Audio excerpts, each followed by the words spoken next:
गावात राहत असताना त्यांना उत्तम शिक्षणाची सोय नाही, रस्ते नाही, प्यायला शुद्ध पाणी नाही, मुलाला रोजगार नाही, शेतकऱ्याच्या मालाला भाव नाही, या सगळ्या स्थितीमधून शेवटी ते सगळे शहराकडे आले. पण आज जे काही ग्रामीण भागामध्ये दुधाच्या रूपाने क्रांती झाली, मी 3 दिवसापूर्वी अहमदनगर जिल्ह्यात होतो आणि मला विखे पाटील साहेबांनी सांगितलं की 50 लाख लिटर दूध त्यांच्याकडे जिल्ह्यात तयार होतं. कोल्हापूर जिल्ह्यामध्ये 70 ते 80 लाख लिटर दूध तयार होतं. सांगली जिल्ह्यातही दूध तयार होतं आणि त्या दुधामुळे एक समृद्धता आणि संपन्नता आली. आता गुजरातमध्ये अनेक जिल्ह्यामध्ये विशेषतः महिलांचा व्यवसाय दुग्ध उत्पादनाचा असल्यामुळे दररोज दूध विकल्यामुळे जे पैसे हातात येतात त्यातून त्यांचं इकॉनॉमिक्स बदललं. आणि आमच्याकडे पूर्ण विदर्भात एकट्या नगर जिल्ह्यात जेवढं दूध होतं तेवढं दूध अख्ख्या विदर्भात नाही होतं. मग मी त्यावेळी आमच्या सगळ्यांना विचारलं, मग तुम्हाला कोणी थांबवलं होतं का नाही तुम्ही केलं? तुमचा विकास झाला नाही याच्याकरता दुसऱ्याला दोष देण्यापेक्षा आपण काय केलं पाहिजे याचा विचार केला पाहिजे. आणि आम्ही आता मदर डेअरी आणली. देवेंद्रजींनी महाराष्ट्र सरकारने सहकार्य केलं आणि आता 750 कोटी रुपयाचा प्लॅन नागपूरला सुरू झाला. आणि आता विदर्भात केवळ वर्धा जिल्ह्यात, आता सगळ्या जिल्ह्यात विदर्भ आणि मराठवाड्यातले 4 जिल्हे मदर डेअरीचं काम सुरू झालं आणि 3 वर्षात 50 लाख लिटर दूध मदर डेअरी घेणार असा कार्यक्रम सुरू झाला. आता हे जर झालं तर विदर्भातला शेतकरी आत्महत्या नाही करणार, कारण या सगळ्या मुळाशी शेवटी कृषी आणि ग्रामीण क्षेत्रामध्ये आर्थिक प्रश्न जे आहेत त्याचा संबंध आहे. गरिबी, भूकमरी आणि बेरोजगारी ही परिस्थिती दुरुस्त करायची असेल तर आपल्याला शेतीमध्ये आणि ग्रामीण आणि कृषी क्षेत्रामधल्या पूरक उद्योगामध्ये निश्चितपणे प्रयत्न करण्याची आवश्यकता आहे. आणि ही प्रयत्न करत असताना सहकार चळवळीचं याच्यातलं मोठं योगदान आहे. आणि हे योगदान एवढं मोठं आहे की जेव्हा तुम्ही प्रत्यक्षात काम करायला सुरुवात करता तेव्हा तुम्हाला लक्षात येतं. माझ्याकडे 60 एकर शेती आहे आणि माझ्या आजूबाजूला 5 एकर, 3 एकर, 2 एकर असे शेतकरी आहेत. मी जेव्हा बघितलं सगळे शेतकरी दुःखात, बी घ्यायला पैसे नाही, खत टाकायला पैसे नाही, 3-4 एकरामध्ये बैलजोडी ठेवू शकत नाही, नांगर नाही. मी त्या सगळ्या शेतकऱ्यांना एकत्रित केलं आणि यावर्षी पहिल्यांदा 60 एकर जमीन एक जास्तीची मी त्यांना म्हटलं की मी तुम्हाला बी देतो, खत देतो, शेती पण सगळी सांभाळतो आणि तुम्हाला याच्यातून तुम्हाला जेवढा मुनाफा तो देतो. त्याचे कुठे कॅपिटल इन्व्हेस्टमेंट, त्याला बँक कर्ज द्यायला तयार नाही. आणि म्हणून हेच त्या ठिकाणी माझ्याकडे इलेक्ट्रिक ट्रॅक्टर आहे, तो 1.5 तासच चालतो. तर मी माझ्या माणसाला दिलं, तू एक काम कर, हे डिझेल एवढं खर्च होतं, या लोकांची शेती नांगरायची आहे, तू सकाळी 5 वाजता ट्रॅक्टर सुरू कर, 7:30ला संपेल, पुन्हा 3.5 तास चार्ज कर, पुन्हा 1.5 तास चालव, पुन्हा रात्री चालव. म्हणजे यांची नांगरटीचा खर्च जवळपास नाहीच्या बरोबर होईल. आणि सगळं द्रोणनी स्प्रेइंग करून दे, नॅनो युरिया आणि नॅनो मिश्रखत वापर आणि बी पण आपण देऊ, खत पण आपण देऊ, त्याला फक्त काम करायला सांग. आणि मला विश्वास आहे की याच्यात नक्की यश मिळेल. माझ्याकडे एका एकरात 14.5 क्विंटल तुरी झाल्या ऑर्गॅनिक. तर मला विश्वास वाढला की होऊ शकतं. आज ही जी माणसं आहे यांच्याकरता फॉर्मर प्रोड्यूस कंपनी तयार झाल्या. आता ते एक कॉपरेटिव्हचाच नवीन कन्सेप्ट आहे आणि त्याच्या माध्यमातून सगळे इक्विपमेंट शेतकऱ्यांनी विकत घेतले आणि आता 100-150 एकर शेतकरीवाले ते वापरतात. खरं म्हणजे मी जेव्हा विधानमंडळात आमदार होतो आणि पवारसाहेब मुख्यमंत्री होते तेव्हाचं मला पवारसाहेबांचं भाषण आठवतं. ते विधानमंडळात असं म्हणाले होते की सहकार कायद्यामध्ये काळानुरूप बदल करण्याची आवश्यकता आहे. आता ते ज्यावेळी बोलले तेव्हा काही लोक लगेच सत्तारूढ भाषणं तयार असतात. आता हे उद्योगपतींना शेती देणार अशी भाषणं जी काही लेफ्टिस्ट होती त्यातली नावं नाही घेत कोणी, त्यांनी दिली. मी सहज त्यांना विचारलं की जर शेतीमध्ये आपल्याला कॅपिटल इन्व्हेस्टमेंट आणायची असेल, तंत्रज्ञान आणायचं असेल, हा गरीब शेतकरी आणू शकत नाही. मग हे आणण्याकरता त्यांनी जर म्हटलं की आपण एखाद्याने समजा आज शेतकऱ्याला एकरी 50,000 रुपये त्याला वर्षाचे मिळतात आहे त्या शेतीत आणि उद्या कोणी तिसऱ्या माणसांनी शेती करून प्रॉफिट कमावून त्याचीच मालकी ठेवली आणि त्याला 1.5 लाख रुपये दिले तर तुमचं काय नुकसान आहे का? फायदा कोणाचा आहे? याचं कारण असं आहे की 47 साली आता भावेसाहेब बसले आहेत, त्या काळामध्ये समाजवाद, साम्यवाद आणि पुंजीवाद 3 गोष्टींची चर्चा भरपूर होती. आणि त्यावेळी ही फॅशन होती की मी कम्युनिस्ट आहे, मी समाजवादी आहे, आणि ही सगळ्या चळवळीतली नेती मोठी होती. त्या नेत्यांचं मोठेपण कुठेही कमी नव्हतं. पण मी जेव्हा BJPचा अध्यक्ष असताना चायनाच्या कम्युनिस्ट पार्टीच्या अध्यक्षाने मला बोलावलं होतं भाजपच्या डेलिगेशनला, आणि ज्यावेळी शांघायला उतरलो तेव्हा सगळं शांघाय बदललं. तर मला त्यांनी सांगितलं, त्यावेळी जयशंकर तिकडे होते ॲम्बॅसेडर, ते म्हणाले इथे जे मंगोलियन वंशाचे जे चायनीज आहेत त्यांनी मोठी इन्व्हेस्टमेंट, सगळ्या देशात श्रीमंत आहेत तिकडे जगात, त्यांनी इन्व्हेस्टमेंट दिली आणि त्यातून हे शांघाय विकसित होऊन आलं. मग सगळीकडे सगळं बदललं, फक्त लाल झेंडा होता, विचार बदलले. तर मी त्यांना प्रश्न विचारला की तुमची जी थेअरी आहे मार्क्सची असं आहे, लेनिनची आहे, वर्गविग्रहाची आहे, संघर्षाची आहे, त्यात हे कसं बसतं? ते म्हणाले आम्हाला काय बसतं आणि काय बसत नाही हे माहीत नाही, आम्हाला आमच्या देशाचा विकास कशात आहे, जनतेचं हित कशात आहे ते माहिती आहे. आणि त्यांनी लाल झेंडा आणि कार्यालय ठेवलं, बाकी सगळे विचार बदलले. लिबरल इकॉनॉमिक थिंकिंग त्यांनी स्वीकारलं. आपल्या देशामध्ये स्वतंत्र पार्टी होती, त्यांचा विचार लिबरल आर्थिक थिंकिंग आणि अमेरिकन साम्राज्यवादी विचारशी जुळणारा होता. ते एका टोकावर होते. आणि आज जेव्हा आपण सहकार चळवळीचं मूल्यांकन करतो आहे तर समाजवाद गायब झाला, कम्युनिझम गायब झाला, भांडवलवाद पर्याय नाही आहे. मग स्वाभाविकपणे पर्याय काय आहे? जो सर्वांगीण जनतेच्या विकासाचा केंद्रबिंदूचा पर्याय कोणता आहे? तर तो पर्याय हाच आहे की काळाच्या ओघामध्ये बऱ्याच गोष्टी बदलवण्याची आपल्याला गरज आहे. उद्दिष्ट नाही बदलणार. आणि म्हणून ज्यावेळी विधानमंडळात पवारसाहेब बोलले होते, आता अनायसे मुख्यमंत्री आणि उपमुख्यमंत्री आहेत, आपण आपल्या इथे ज्या शिक्षण संस्था चांगल्या चालतात त्यांचं निकष तयार केले आणि त्यांना आपण डीम युनिव्हर्सिटी म्हणून मान्यता दिली. आज त्यांच्यामध्ये कोणी सरकार हस्तक्षेप नाही करत, डिपार्टमेंट हस्तक्षेप करत नाही. मग आपण जर असं ठरवलं की मिनिमम सहकारी संस्थेच्या या कॅटेगरी पूर्ण झाल्या तर आम्ही त्यांना स्वायत्तता देऊ. ज्या दिवशी कॅटेगरी कमी होतील त्या दिवशी त्यांना पुन्हा कंट्रोलमध्ये घेऊ. हा जर रिझर्व्ह बँकेने आणि सहकार विभागाने निर्णय घेतला तर चांगल्या गोष्टीला वाव मिळेल. आज कॅपिटल मार्केट आहे, आज एवढं मोठं कॅपिटल मार्केट आहे की मी आता माझ्याच डिपार्टमेंटला अनुभव करतो की मी 5-5 लाख कोटीचे कामं वर्षाला करू शकतो. पैशाचीच कमी नाही.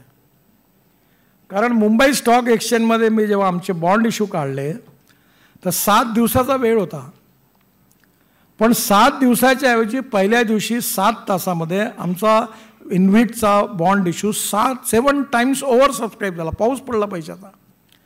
मग आपण जर पब्लिक लिमिटेड आणि कंपनी लॉजमध्ये जे चांगलं आहे ते घेऊ, कोऑपरेटिव्हमध्ये जे घेऊन असा कायदा तयार करू की जी संस्था चांगलं चालेल तिचा शेअर त्यांना मार्केटमध्ये विकू द्या ना.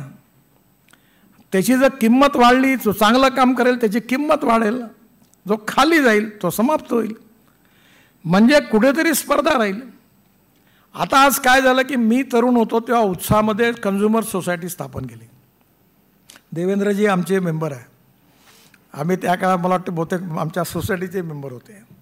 त्यावेळी आम्ही उत्साहात सुरू केली.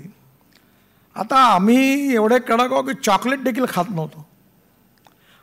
आता प्रॉब्लेम असा झाला की हळूहळू सगळे इकडले तिकडले गेल्यावर काहीच मिळत नाही. बरं, आमच्यातही 2-3 असे ऑर्थोडॉक्स आहे की सोसायटीला फायदा झाला तर मी त्याला म्हटलं 2000 रुपये व्हिजिट फी देऊ. त्यामुळे हे नाही चालणार म्हणा, ती द्यायला तयार नाही.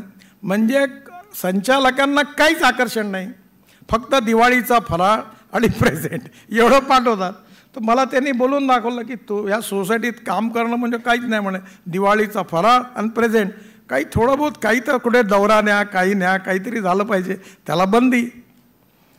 मग हळूहळू सगळी जनरेशन संपली आता. आणि एक जनरेशन सगळी 70-75 थकल्यानंतर ही वस्तुस्थिती आहे. त्याच्यानंतर माझ्यासमोर प्रश्न आला की आपण स्थापना केलेली संस्था आता अशी आहे, एवढा वाढला, हे कोणीच इंटरेस्ट घेत नाही, काय करावं. आणि असे योगायोगाने माझी मुलगी अमेरिकेतून वापस आली. तिचा नवरा मायक्रोसॉफ्टमध्ये होता, इथे आली. आणि मग मी तिला म्हटलं बघ, माझी इच्छा आहे तू हे काम कर, तर म्हटलं तुला यातून 1 रुपया नाही मिळणार, रोज 2 तास 3 तास काम करावं लागेल, रिस्पेक्ट मिळेल. म्हणे मी करीन. आता ती 2-3 तास जाऊन काम सांभाळायला लागली. त्याच्यावर काही नवीन जनरेशन तयार झाली, हळूहळू काम सुरू, ती सांभाळायला लागली. आमचा प्रश्न सुटला, कारण आकर्षणाशिवाय कोणी काम करायलाच तयार नाही.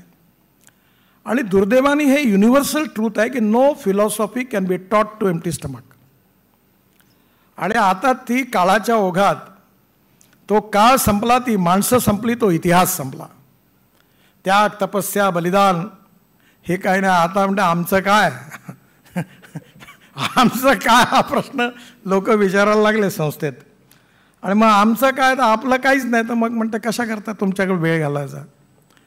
त्यामुळे येणाऱ्या काळामध्ये याला पब्लिक लिमिटेड आणि कंपनी लॉज आणि कोऑपरेटिव्ह ॲक्ट याचं मिश्रण करून याच्या शेअरची कॅपिटल व्हॅल्यू वाढवून जेव्हा आपण याला चांगल्या कामाकरता त्याला प्रोत्साहन मिळेल आणि चुकलं तर खाली जातील, तर आपोआप त्याच्यातून सुधारणा होईल. आणि काही गोष्टी अलाव केल्या पाहिजे की काही. आता मी आमदार असताना आमच्याकडे आम्ही MLA सगळे विदर्भ आणि मेलमध्ये यायचो. त्यावेळी MS कोऑपरेटिव्ह बँकेचा डायरेक्टर AC फर्स्ट क्लासमध्ये यायचा आणि विधानमंडळाचे आमदार AC 2 टायरमध्ये यायचे. आता ते भंडारा जिल्ह्यातले आमच्या इथले रवींद्र दुरुक्कर वगैरे आम्हाला भेटायला यायचे. तर ते म्हणायचे तिकडे जा ना बोलायला. आपले भंडाऱ्याचे सहकार चळवळीतले मोठे कार्यकर्ते होते, आता नाही आहेत ते, वारलेत ते. आणि मग आम्ही त्यांना भेटायला जायचो AC फर्स्ट क्लासमध्ये. मग ते आमदारांसमोर विषय, गडकरी साहेब याचं उत्तर द्या. म्हटलं काय, आमदार सेकंड AC 2 टायरमध्ये आणि MS कोऑपरेटिव्ह बँकेचा डायरेक्टर AC फर्स्ट क्लासमध्ये, हा कसा न्याय, याचं उत्तर द्या. तर मी म्हणलं आपलं बरोबर आपण असं करू, आपल्या सभापतींना सांगू का आमदारांना AC फर्स्ट क्लास अलाव करा. नाही नाही, ते आपलं अलाव नाही झालं तरी चालेल, पण त्यांचा कमी करा हे महत्त्वाचं आहे. छोट्या छोट्या गोष्टी या परिणाम करत असतात. त्यामुळे येणाऱ्या काळामध्ये जे काल आहे ते आज नाही, आज आहे ते उद्या नाही. कालाय तस्मै नमः. चेंज होतच असतो आणि बदललं पाहिजे, उद्दिष्ट बदलत नाहीत. जसं केशवानंद भारती केसमध्ये संविधानाच्या बाबतीमध्ये सुप्रीम कोर्टाच्या खंडपीठाने निर्णय दिला की silent features of the constitution cannot be change. मूलभूत तत्व बदलू शकत नाही, पण there is a difference between letter and spirit. Spirit बदलणार नाही, सहकाराचं स्पिरिट बदलणार नाही, बदलवता कामा नये. पण काळाच्या ओघामध्ये त्याच्या अनुषंगाने परिवर्तन जे होत आहे ते लक्षात घेता त्याचे निकष करून तिघांचं कॉम्बिनेशन करून काहीतरी प्रॅक्टिकल व्यावहारिक उपाय काढला पाहिजे. आणि उत्तम काम करणाऱ्यांना आपण ॲडव्हान्टेज दिला पाहिजे आणि वाईट काम करणाऱ्याला सिस्टमच्या बाहेर काढलं पाहिजे. तर क्रेडिबिलिटी निर्माण होईल. आणि तुम्ही कितीही म्हणा, राजकारणामध्ये, बिझनेसमध्ये आणि समाजकारणामध्ये 21व्या शतकातलं बिगेस्ट कॅपिटल काही असेल तर credibility, honesty and goodwill is the biggest capital of 21st century. आणि म्हणून जे शरद जोशी सुरुवातीला म्हणाले होते, जे मी सांगितलं की success in cooperative is not a success of cooperative movement, it is a success of cooperative leadership who leads the cooperative. आणि मग अनायसे दादा आहेत, शिंदेसाहेब आहेत, देवेंद्रजी आहेत, त्यांना माझी विनंती आहे की काळाच्या बदलत्या ओघामध्ये असा कोऑपरेटिव्ह ॲक्ट जो राज्य सरकारचा अधिकार आहे, कारण हे कॉन्करंट लिस्टमध्ये आहे, त्यामुळे भारत सरकारही आहे आणि राज्य सरकारही आहे. आणि आता बरेचसे प्रोग्रेसिव्ह निर्णय अमित शहांनी कोऑपरेटिव्ह डिपार्टमेंट घेतले आहेत. तर येणाऱ्या काळामध्ये नक्कीच याचं चांगलं असं सगळे एकत्र करून जर हा ॲक्ट निश्चितपणे आला तर मला असं वाटतं की याचं भविष्य आजही उत्तम आहे, यापेक्षा उत्तम भविष्य निर्माण होईल असा माझा विश्वास आहे. आणि आज कृषी क्षेत्रामध्ये तर उत्तमच परिणाम आहेत, विशेषतः साखर कारखाने, सूतगिरण्या, पण काही गोष्टी ग्लोबल इकॉनॉमीमध्ये आपण आहोत. आता भाव ठरवणं सरकारच्या हातात नाही आहे. मक्याचा भाव अमेरिका ठरवतं, सोयाबीनचा भाव अर्जेंटिना ठरवतं. म्हणजे कापसाचा भाव आपल्याकडे आपण ठरवूच शकत नाही. भात चौकात भाषण करत असताना इतका भाव मिळाला पाहिजे हे बिलकुल सोपी, आम्ही देतच होतो भाषणं. पण ग्लोबल इकॉनॉमीमध्ये डिमांड अँड सप्लायमध्ये भाव ठरणार आणि त्यामुळे येणाऱ्या काळात स्पर्धेचं जग झाल्यामुळे त्या कसोटीवर टिकवणारं सगळ्या संस्था आणि नेतृत्व यांनी मिळून तसाच कायदा केला तर आपण टिकणार आहोत आणि नाही केला तर मात्र हळूहळू आपण अडचणीचा सामना करत आयसोलेट होत जाऊ आणि मग याला कॉम्पिटिशन आहे, व्हॅक्यूम आहे, कोणी ना कोणी ते रिप्लेस करणार, cooperative society farmer produce company येणार आणि मग येणाऱ्या काळामध्ये मला असं वाटतं की उत्स्फूर्तपणे यातली मूलभूत बदलांमध्ये उद्दिष्ट जी आहेत, भावार्थ जो आहे तो न बदलवता स्पिरिट कायम ठेवून पण लेटरमध्ये बदल करून काळाच्या ओघामध्ये आपण नक्की या चळवळीचं सक्षमीकरणही केलं पाहिजे आणि राज्य शासनाकडून उत्तम काम करणाऱ्यांना समर्थन मिळालं पाहिजे. या दोन गोष्टी यातून झाल्या तर याचं भविष्य नक्कीच उज्ज्वल आहे असा माझा विश्वास आहे आणि नक्कीच अनायसे मुख्यमंत्री जे आहेत, पवारसाहेब आहेत, आपले दोन्ही उपमुख्यमंत्री आहेत, अनास्कर साहेब, दोन विनंती करतो की socio economic impact of cooperative movement in Maharashtra याचा डिस्ट्रिक्ट तालुका वाईज रोजगार, पर कॅपिटा इन्कम आणि ग्रोथ रेट याच्या आधारावर एक खरंच चांगला अभ्यास तुम्ही बँकेतून करा आणि दुसरं ॲक्टमध्ये कोऑपरेटिव्ह ॲक्ट आणि पब्लिक लिमिटेड आणि कंपनी लॉज या दोघांचा अभ्यास करून काय घेण्यासारखा काय नाही याचा सुवर्ण मध्य साधून आपण जरूर याबाबतीत महाराष्ट्र सरकारला विनंती करा तर येणाऱ्या काळात ही चळवळ नक्की टिकेल आणि नाही तर मग आपल्या इथे जसं होतं की आपल्या इथे एक म्हण आहे, फार छोटी आहे, रेंट कंट्रोल कायदा आला त्याच्यामुळे घर कोणी 13 वर्ष खाली करत नाही. तर मी एका मोठ्या न्यायमूर्तींना एक सदा प्रश्न विचारला की तुम्ही 13 वर्ष केस लढतात लोक, तुम्ही निर्णय देत नाही, हा 13 महिने डिफॉल्टर आहे तर 1 मिनिटात सिद्ध होतं, तर तुम्ही हे निर्णय का नाही देत? ते म्हणे असंच चालत राहिलं आणि म्हणून लोक म्हणायला लागले की मूर्ख लोक घरं बांधतात आणि शहाणे लोक किरायाने राहतात. आता तसंच जर कायद्यात योग्य वेळी बदल नाही झाला तर हळूहळू मग त्या चळवळीचं रिलिव्हन्स नक्कीच गेल्याशिवाय राहणार नाही. त्याचा अतिशय खोलात जाऊन इंटिग्रेटेड अप्रोचमध्ये विचार करून त्याचं चिंतन व्हावं असंच अनास्करांची आणि महाराष्ट्र राज्य सहकारी बँकेची इच्छा आहे आणि महाराष्ट्र राज्य सहकारी बँकेने खरोखर उत्तम काम केलं आहे आणि त्या बाबतीत अनास्करांचं मनापासून मी अभिनंदन करतो आणि मला असं वाटतं की या सगळ्या प्लस मायनस गुणांचा विचार करून नेमकं समाजाचं हित, गरीब माणसाचं हित आणि सहकार्याचं हित आहे ते लक्षात घेऊन हा जर नवीन बदल नियमात केला तर नक्कीच ही चळवळ यशस्वी होईल असा माझा विश्वास आहे. मला आज ब्रिक कॉन्फरन्स करता ब्राझीलला जायचं असल्यामुळे मी आदरणीय मुख्यमंत्री, दोन्ही उपमुख्यमंत्र्यांची आणि पवारसाहेबांची क्षमा मागतो. मला 3 वाजता एअरपोर्टला पोचायचं आहे आणि घरी जाऊन जायचं आहे, त्यामुळे मी थोडा वेळ थांबून मग निघेन. तरी आपण मला जाण्याची अनुमती द्यावी ही विनंती. धन्यवाद. नमस्कार.